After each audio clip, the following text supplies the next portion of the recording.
YouTube vinyl community, Beatles fans, random people on the internet, my name is Giggens, and we are here today to talk about the Beatles' 1964 release, Beatles for Sale, released on Parlophone Records. This is a mono copy, original from 1964, came out on December 4th of 1964, so I haven't really touched on actual original British UK copies of the Beatles albums yet, so why not? Let's just jump in. This is an album in transition for the guys. At this point in the career of the Beatles, they were so freaking busy.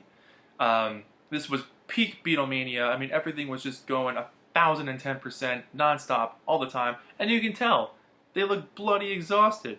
Nothing about this picture says they're happy to be Beatles right now. Like, it doesn't even say the Beatles on it. It just says Beatles for Sale on tiny font. I mean, mono is bigger than the word Beatles, so they were just exhausted. They had a humongous year in 1964. They conquered America, they made a movie, they made a few other albums, various singles, tons of touring, radio, TV, press. They were knackered. They were just totally out. And so by the time you get to this album, they just were short of songs. So like half of the album was old covers that they used to play, and half of the album is new tracks. And even the new tracks have a vibe to them that just kind of says, we're a little bit tired. And there's nothing wrong with that. It makes for a really good album. It was recorded between August and October of that year at EMI. And it was their fourth album in 21 months. I mean, think about that. 21 months, and they put out 4 albums, various singles, various EPs, touring, everything else. Bands put out 1 album every 4 years these days, and sometimes they're not even that good. This just kind of goes to show that, like, that's all they knew, though, back then. Like, there's been interviews with John and Paul over the years where even Paul has said, like, oh yeah, well, you were told to write a song, and so you wrote it, and then you go to the studio, you'd sit down, you'd have your morning tea, you'd work on your song for a couple hours, and then you'd finish it by the afternoon, and it was done. There wouldn't be this months-long project. You went in, you did your song, you were done. You made your album in a couple of weeks, and that was it. That's all they knew. So it's a very spoiled world that we live in now for artists to just go out there and spend years making an album that can sometimes suck.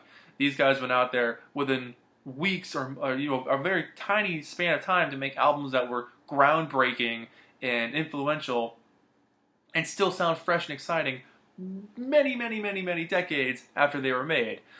True power of people writing their own music and just doing it for themselves. Well, they weren't doing it for themselves, so there was a paycheck involved, but they knew what they were doing, that's for sure. So they also did I Feel Fine and She's a Woman at this point, but they're not on this album. So due to, like I said, their insane, superhuman schedule, they sound a little tired on this album. But after A Hard Day's Night, which is a really poppy album, super fun to listen to, this is much more of a chilled, laid-back Beatles. Most of the recording of this album did happen in September. They started some stuff in August, but most of it was in September. And there's a couple of firsts on this thing. Besides I Feel Fine, with its use of guitar feedback, you get 8 Days a Week, which is one of the first songs to have like a fade in, which is a very unique thing. After they tried a few attempts to get that song feeling right, someone landed on the fade in idea, and that was it. It took off. But they finished mixing this whole thing by November 4th of that year. And a couple of songs were left off. I mean, George had a song that he was kind of figuring out called You Know What to Do, which didn't really go anywhere. And then their cover of Leave My Kitten Alone didn't get released until much later. It was available on bootlegs, but didn't see official release for a long time. In mid-65, this album was also reissued as 2 EPs, Beatles for Sale 1 and Beatles for Sale 2, which is kind of a bizarre concept, but, you know, horses for courses, as they say. So, here's the back cover, which was also the cover of the early Beatles here in America, and a very unique fold-out. You don't see this very often. Look at that. The first Beatles album to have a jacket-style release with a very cool shot of the guys playing live, and then great shot of them in front of a collage. So, this album in particular, I really enjoy this album. I like the feel of this thing a lot, but it opens up with No Reply.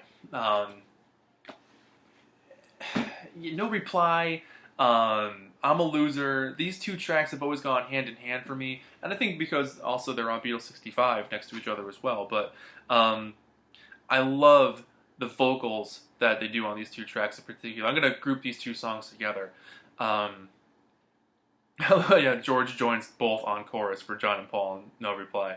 Um, yeah, I mean, this happened once before when I came to your door, no reply. They said it wasn't you, but I saw you peek through your window. Like, it's just this song about, trying to see what's going on with a relationship and not getting anywhere and feeling like someone else might be there. And you're not getting anywhere with this. You're trying to figure out what's going on. You're not getting a reply out of this. It's kind of dropping off, trying to just drop it off. And I'm a Loser kind of follows that. They don't really write songs like that. There's not a whole lot of tracks by the Beatles where it's kind of like, I'm going through some crap right now. I'm not really feeling myself. Although I laugh and act like a clown, beneath this mask I'm wearing a frown, like stuff like that. Very cool to hear them in different vibes like this after basically, spending 2 or 3 years saying, please buy my record. They're getting more introspective here.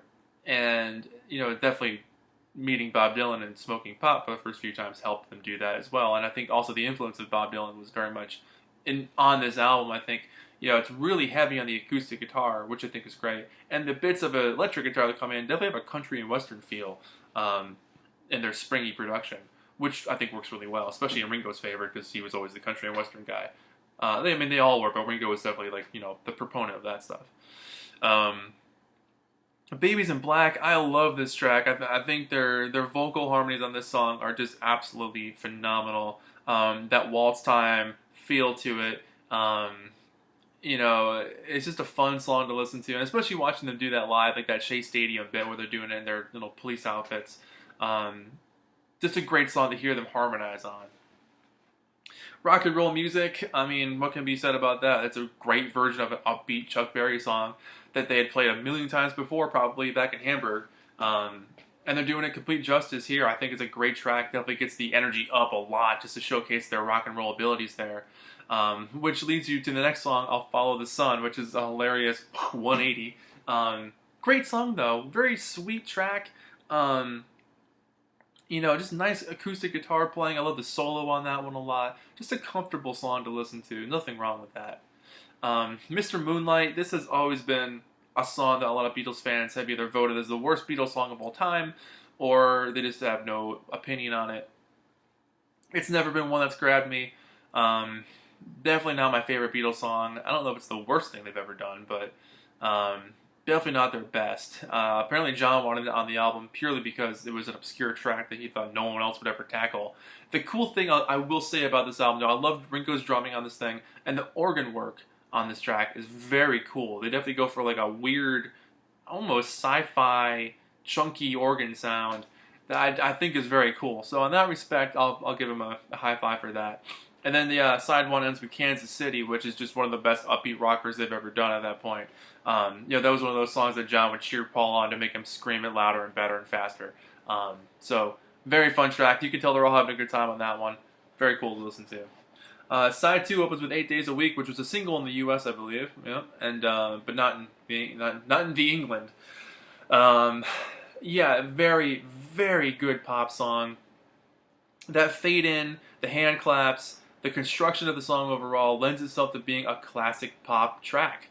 Definitely one of the best Beatles early songs out there, if you ask me. It's a hell of a lot of fun to listen to. They're having a great time on it, and I think that's what comes across so well. Is again a band not taking themselves too seriously. Again, they also had 2 hours to finish it, but they got it done, and it sounds awesome. Words of Love, the Buddy Holly track. This one's not too bad. Again, not my favorite track they ever did. You can tell they did this just because they had to fill out the album, and that's the song they all loved. It's not bad. It's not my favorite. It's definitely got a really nice vibe to it. It's a comfortable song. Honey Don't. So there's Ringo. I like him doing this one. John used to sing this song when they would do it live, but Ringo sings it on this one. I think it works really well. Having that more country and western flavor. I think Ringo's voice lends itself really well to that, which he would eventually tackle years later on one of his solo albums. But cool song. Every Little Thing. I love this track. This is for me, this should have been a single for the Beatles, and it's cool because if you've heard the Let It Be Naked CD, or the fly on the wall disc that came with it. There's a bit where George is playing the intro, going, "Oh, yeah, remember that? Remember that song?" You know, when I'm walking beside her, people tell me I'm lucky. I know I'm a lucky guy. It's just a nice, loving song about being with the person you care for. And the chorus is great. Every little thing she does for me, yeah. And another thing she does for me, yeah.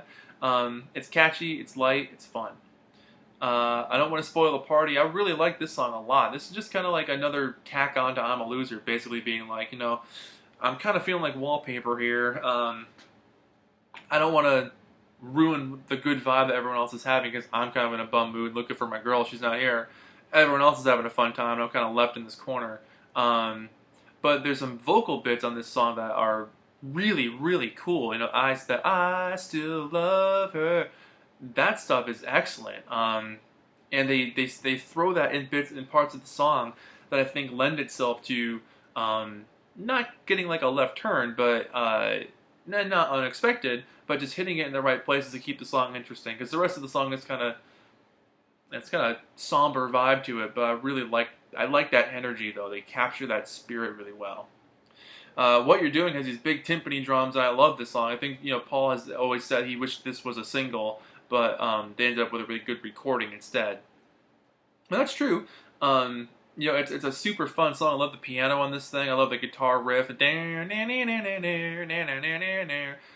could have been a single, or even maybe for somebody else. Maybe they could have done the original version and someone else could have done it.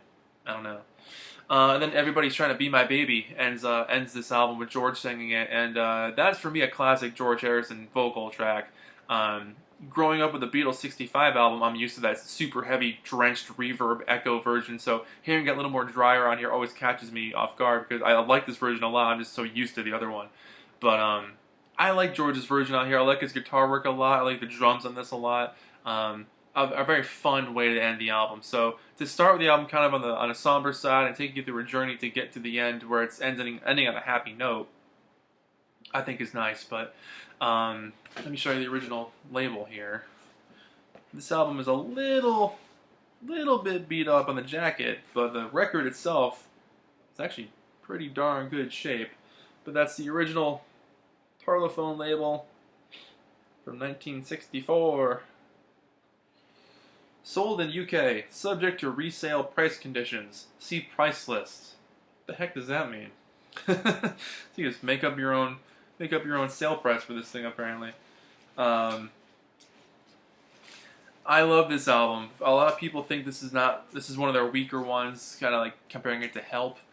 I don't think so. I like seeing the guys take a little bit of a different turn. For me, this is a very mature album.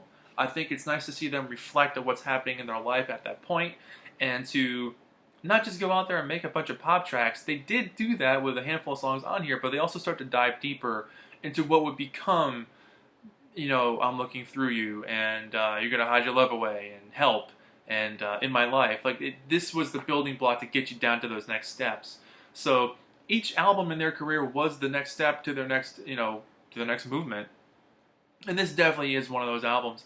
It is a bit of a transitionary album because you got a little bit of the past, a little bit of the future, a little bit of the right now, which I think makes for a fascinating listen. So with that, I'm giving this thing a 9 out of 10. I think it's a great album. I think the cover totally showcases the album itself a lot. This album looks like how the album would sound, which I think is pretty cool. So yeah, Beatles for Sale, 9 out of 10. My name is Giggens. This has been Album Reviews with the Beatles. Beatles for Sale in mono. Thank you so much for watching, and let's talk about this thing in the comments, and thanks a lot. See you in the next video. Bye.